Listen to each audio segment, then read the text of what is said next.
Hello guys, आपका मेरे channel smart study में स्वागत है। आज हम शिक्षा निदेशालय की तरफ से दी जाने वाली मूल्यांकन कार्यपत्रक नंबर 3 करेंगे, जो कि क्लास 8 की है और सब्जेक्ट है गणित। ये वर्कशीट असेसमेंट वर्कशीट 16 सितंबर 2021 की है। तो आइए शुरू करते हैं। ये वर्कशीट में 13 to 18 कार्यपत्रक जो आपके दिए गए हैं वर्ग और वर्गमूल से आपकी जो असेसमेंट है वो वहाँ से बनाई गई है। तो वो क्वेश्चन में 10 वर्कशीट में 10 क्वेश्चन हैं जिन्हें हम सोल्व करते हैं। तो आइए देखते हैं क्वेश्चन नंबर 1 में क्या कहा गया है। 99 की स्क्वायर और 1 की स्क्वायर का मान बताओ। तो देखो सोल्व करते हैं। इसको हम इस तरह से भी लिख सकते हैं, 99 की स्क्वायर माइनस 1 की स्क्वायर। तो ये क्या फॉर्मूला बन जाएगा, ए की स्क्वायर माइनस बी की स्क्वायर। तो इसका आंसर क्या होता है, ए प्लस बी और ए माइनस बी। हमने फॉर्मूले याद किए हुए हैं, अच्छे से ये याद करने हैं आपको। तो हम यहाँ पे लिख देंगे 99 प्लस 1 और दूसरा लिख देंगे 99 माइनस 1। ठीक है, जब इस तरह से सॉल्व करेंगे तो देखो यहाँ पे क्या आ जाएगा, ध्यान से समझो। क्या हो जाएगा यहाँ पे हो जाएगा 100 गुना और यहाँ पे कितना हो जाएगा 98। तो हमारा आंसर कितना आ जाएगा 9800। तो ये हमारा आंसर हो जाएगा। देखो साथ साथ में समझाया जा रहा है। तो हमारा आंसर क्या हो जाएगा, यहाँ पर हमारा आंसर हो जाएगा यहाँ पर डी। इसे हटा रही हूँ, देखो एक्सप्लेनेशन के साथ में आंसर किया जाएगा। ठीक है, सेकेंड क्वेश्चन देखते हैं। एक वर्गाकार बोर्ड का क्षेत्रफल कितना है, 144 वर्ग इकाई। बोर्ड की भुजा याद करो। तो देखो वर्गाकार बोर्ड का क्षेत्र, अगर भुजा ए है, ये क्या हो जाएगी, अगर ए क्या है हम लिख देंगे ए, अगर भुजा है तो क्षेत्रफल कितना हो जाएगा ए की स्क्वायर। तो ए की स्क्वायर कितना दिया गया है 144। तो इसका अगर हम वर्गमूल निकालेंगे तो हमारा आंसर कितना आ जाएगा 12। तो बी का आंसर क्या हो जाएगा 12। ठीक है, नेक्स्ट क्वेश्चन देखो क्या कहा गया है कि 121 के वर्गमूल की संख्या के इकाई के संभवतः कौन कौन से हो सकते हैं। इसके इकाई अंक कौन कौन से हो सकते हैं। देखो 121 मतलब कि एक किस किस के वर्ग में आता है। तो देखो एक की स्क्वायर कितना होता है 1, और अगर हम 9 की स्क्वायर करते हैं तो वो कितना होता है 81। तो ये देखो यहाँ इन दोनों नंबर में मतलब 1 और 9 नंबर के इकाई की स्क्वायर कितना हो सकता है, इकाई नंबर क्या हो सकता है 1 हो सकता है। तो आंसर क्या हो जाएगा 1 और 9। ठीक है, ध्यान से समझो क्वेश्चन में क्या कहा है कि इकाई नंबर क्या हो सकता है, किसकी वर्ग हो सकता है। वैसे हमें पता है कि 11 की होता है, लेकिन 1 और 9 ये दो ऑप्शन यहाँ पर सही हो जाएंगे।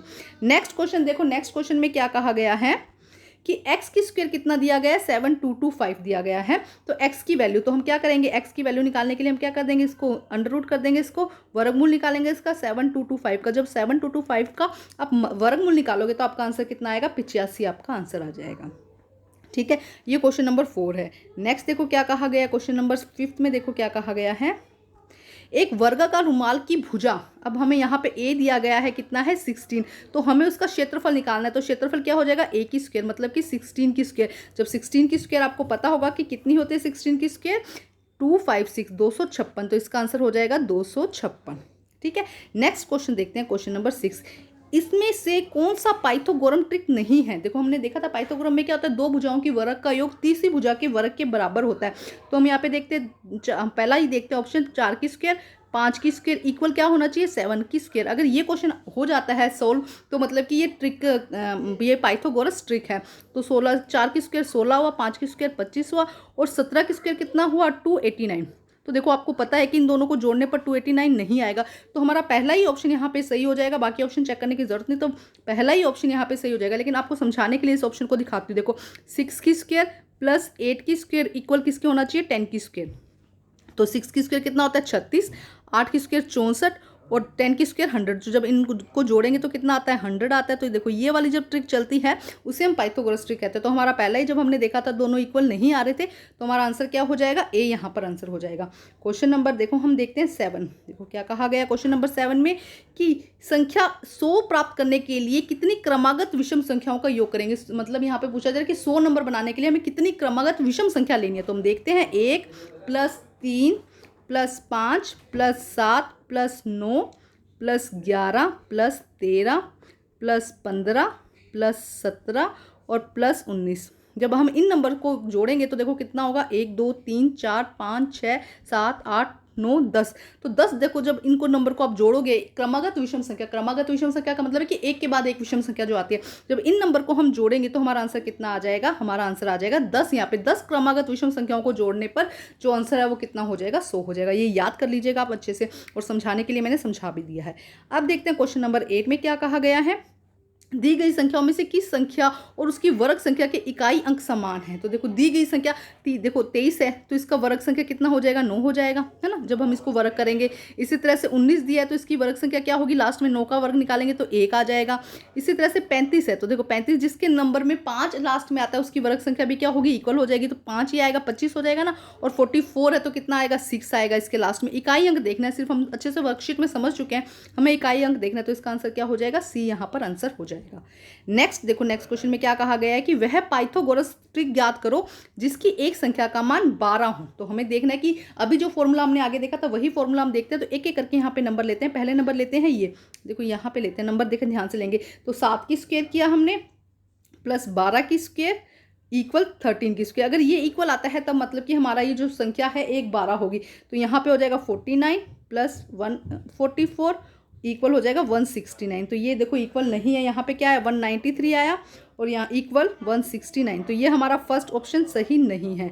सेकंड में हम देखते हैं, सेकंड में देखो क्या कहा गया है, 8 की स्क्वायर सीधा ही कर लेते हैं। 8 की स्क्वायर कितना हो जाएगा, 64 हो जाएगा 8 की स्क्वायर, और 12 की स्क्वायर कितना हो जाएगा, 144 हो जाएगा, सीधा ही कर रही हूँ। और 15 की स्क्वायर 225, 15 की स्क्वायर कितना हो जाएगा, 225 हो जाएगा, ठीक है। अब देखो जब इसको जोड़ेंगे तो 208 आएगा और यहाँ पे कितना है 225 है। तो ये भी क्या है, इक्वल नहीं है, मतलब ये ऑप्शन भी नहीं है, ये ऑप्शन भी नहीं है। अब हम सी का देखते हैं। देखो 12 की स्क्वायर कितना हो जाएगा, फिर से 144 हो जाएगा, सी ऑप्शन देख रहे हैं हम यहाँ पे। प्लस हमें कितना करना है, 15 की स्क्वायर कितना हो जाएगा, 225 हो जाएगा, ठीक है।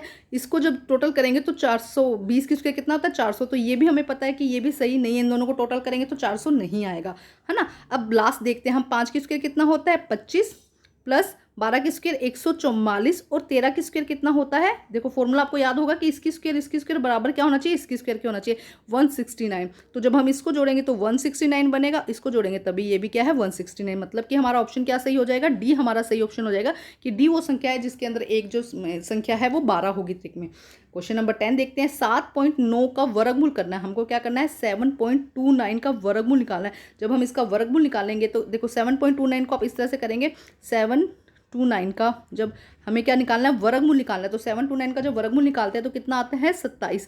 लेकिन यहाँ पे क्या है, डेसिमल 2 के बाद है तो वर्गमूल में 1 के बाद हो जाएगा। तो हमारा आंसर क्या हो जाएगा 2.7, ये हमारा इसका आंसर हो जाएगा। तो ये थी आज की वर्कशीट कंप्लीट करके अपने टीचर से चेक करवाइए और प्लीज़ मेरे चैनल को लाइक कीजिए, सब्सक्राइब कीजिए और शेयर कीजिए। Thank you guys.